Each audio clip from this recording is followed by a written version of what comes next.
So,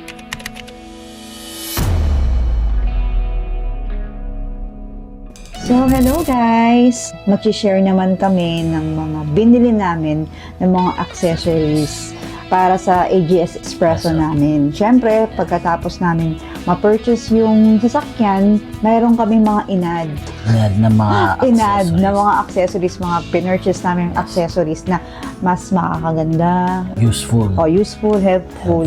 Magagamit mo para sa kotse. Hindi lang siya for Suzuki Espresso.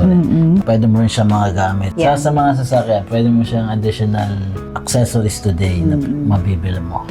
Actually, hindi kami mahilig magdagdag ng mga kulikulirete sa sasakyan. Yung pang-design, ganyan, pang-papogi sa sasakyan.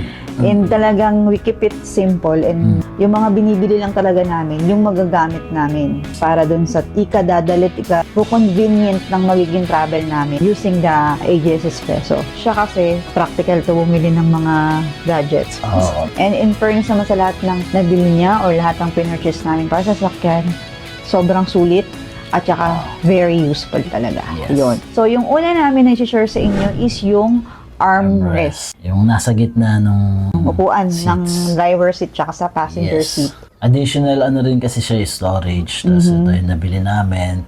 May cup holder sa likod. Since wala sa AGS cup holder sa likod, para sa passenger, meron ng additional cup holder. Meron kaming unang binili, medyo nasira yung cup holder niya. So, bumili kami ng bago. Tsaka pag mabigat, no? Yung dati. Yung dati. Ngayon, mas sturdy na.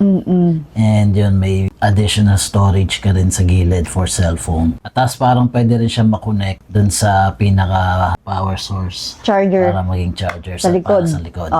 Yun. So, ang dami niyang use. Yes. Tapos yung iba, para kung gusto maglagay ng parang extra fan sa likod dun, pwede mo rin isaksak dun. Actually, hindi ko masyado naisip yung sa fan kasi malamig ang aircon ng Espresso. Yes. Sa isang item, dami niyang use. Storage, extra storage, doon nakalagay yung mga butingting niya, tapos yung mga IDs niya, di ba? Naglagay ka ng IDs. Yung pag binuksan mo siya, sa meron pa siyang lalagyan sa loob. Sa dalawang pa yun. Isa. Tapos para may dalawa. sa mga IDs, tapos yung isa parang mas malalim Mas malalim. So, mas extra space pa.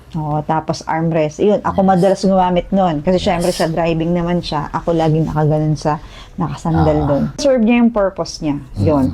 Mayroon siyang charging port, tapos armrest, may storage, tapos yung sakap.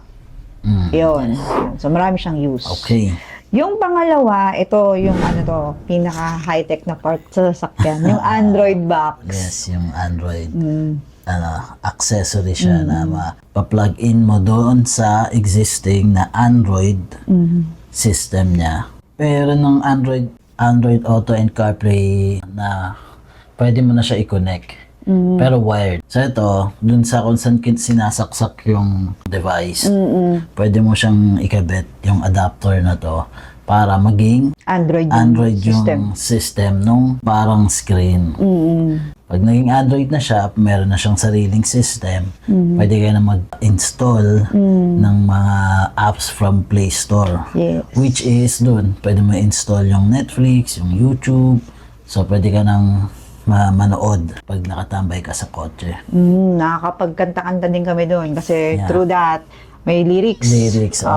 Ano kung doon ba sa Android box kaya may wifi? Yes. Yun, may Isa wifi pa siya. Kasi may SIM card, pwede mong lagyan ng SIM card or pwede kang mo siyang i-connect from your phone. Pero mas parang na-convenient ako nung nilagyan ko na lang siya ng SIM card.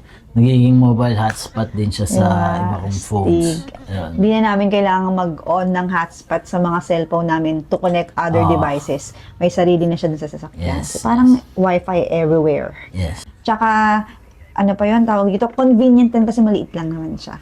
Yes. Hindi naman siya tatakaw sa space. Nakapatong lang siya dyan. Yun. I think yun sa isang mga sulit na nabili niya. Yes. Kasi parang na talaga siya high-tech na Tsaka user-friendly din siya. Hindi kasi ako techie. So, siya yung techie sa amin. Siya yung nag-aayos ng mga ganyan. And madali siyang i-navigate. Madali siyang explore. Madali siyang maintindihan. Worth it ng pera sa pagbili. Ayun. The third one is, importante din to, yung charger port. Yes. Kasi, lagi tayong on the go. And kami, we have more than one phone. I have 2 phones, meron din siyang 2 phone.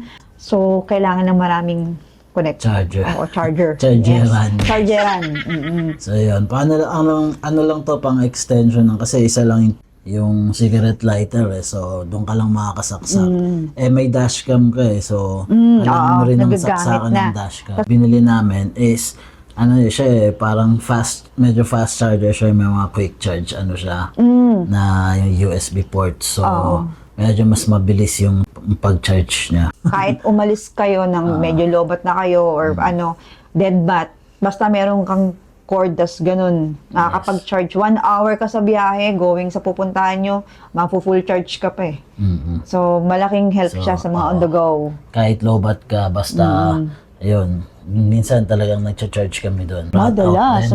Madalas kami mag-charge sa sasakyan. Very useful siya kasi talagang na-charge na lahat ng mga gadgets na kailangan niya eh. Pag magta-travel kami ng may gamit na car, hindi na ako nagdadala ng ng power bank. Pero pag travel ako alone or doon nagdadala ako. Pero pag nakasasakyan, hindi na dahil doon. Yes. Yes. Tapos optional na rin siguro yung yung inverter. Yung pwede kang magsaksak ng normal na outlet. yung pangsaksakan talaga. O yun. Optional lang din naman yan kung need nyo yung mga ganong klase ng outlets. At least, kunwari, mag-brand out sa inyo. Nangyari sa amin yun before. Oo, ang tagal na brown out. I don't know kung bagyo ba o may nasiraan somewhere sa amin. Parang 1 day ata, buong araw. Walang kuryente. Doon kami nag-charge. Yep. Doon kami nag-charge ng mga cellphone. Doon na rin kami nanood. Doon na rin kami nag-aircon. So, lahat doon na namin ginawa sa sasakyan. Yeah. Yes. And then, yung pang-apat naming nabili is yung car bed. Yes, carpet. Sa akin, very useful siya kasi nagagamit ng baby namin. So, pag may bata ka, lalo na nung baby pa Kasi ha. parang siya, buong bed siya. Ngayon kasi naka-car seat na siya. Yes. Pero before nung baby pa siya, naka-half, nakatiklop.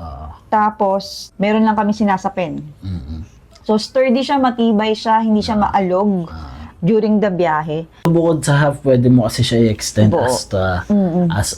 Higa ka talaga sa likod. As kama na siya talaga. Yung ilalim, magagamit mo parang as storage na rin. Pwedeng ilagay mo siya, latag mo siya, tapos maglagay ka ng sapin na mas malambot para mas maging malambot pa siya. Yung next namin, yung pang-5 namin is the car tray. Yung car tray yung nasa likod. Sa lalagyan ng mga luggage, mga lalagyan ng gamit. Pinaka-trunk. Malaki yung use niya kasi kunyari nag-outing. May mga basa, Yes. may mga buhangin. Hindi siya diretso doon sa sasakyan. Doon lang sa tray. So, pag may dumi, tanggalin lang yung tray, punasan, or tawag dito, wipes lang, pwede na. So, parang nagsiserve na rin siya ng protection dun sa loob ng car. Yes. Waterproof siya. So, Ayun pati, waterproof siya. hindi tatagusan ng mga So, very useful siya kasi mapaprotect mo yung kotse. Yung pinaka-carpet ng kotse. Sa likod. Especially nga yung mga basa. Tsaka mas aesthetic siya.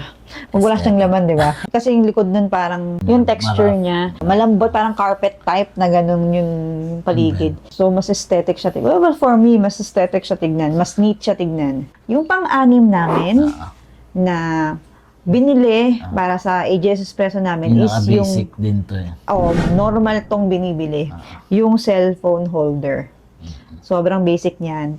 Kasi nag-travel, kailangan mo talaga ng extra holder ng cellphone mo. Yung sasakyan naman namin talaga, basically, may Android box nga siya. So, nagagamit naman talaga yung infotainment ba yung tawag doon?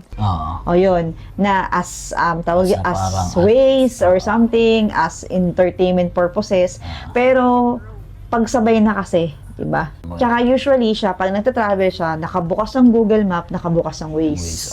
So, dalawang maps para iwas legal talaga. Ang maganda lang dun sa cellphone holder na nabili namin, maganda yung positioning niya, na-position niya ng tama. Yung hindi sobrang lapit sa kanya, pero accessible niya, yung madali pa rin niyang manavigate. And at the same time, nakikita rin nung katabi. Ako na-appreciate ko yun, nakikita ko din siya ng maayos. Para kahit ako, hindi ko na kailangan magtanong kung, di ba, yung tawag dito, na anong ATA natin, ganyan, asa na ba tayo? Uy, may traffic dun sa bandang ganyan. So, pati yung kasama, nakikita rin niya. So, ayun guys. I hope na makatulong sa inyo yung mga shinare namin. Yes, mga accessories na pwede mong idagdag sa kotse mo. Yes. Na makakatulong sa inyo for the travel. Yung travel everyday. Oo, the actual use niya doon sa sasakyan. Aside from this, ilalagay namin yung link. Yes, doon sa namin. sa inyo yung mga links dito sa description. So, Sulit finds na yan yung mga sinishare namin link sa inyo. As buyer also, di ba? Na-experience namin talaga siya. Yung mga sinare namin sa inyong mga binili namin ng mga items is syempre subok na namin. At the same time, hanggang ngayon, talaga ginagamit pa namin. Yung lifespan niya, yung use niya sa amin. Until now, nagagamit pa rin namin siya at very useful pa rin siya sa amin. So yun guys, thank you and please like and subscribe to our channel. Bye-bye! bye!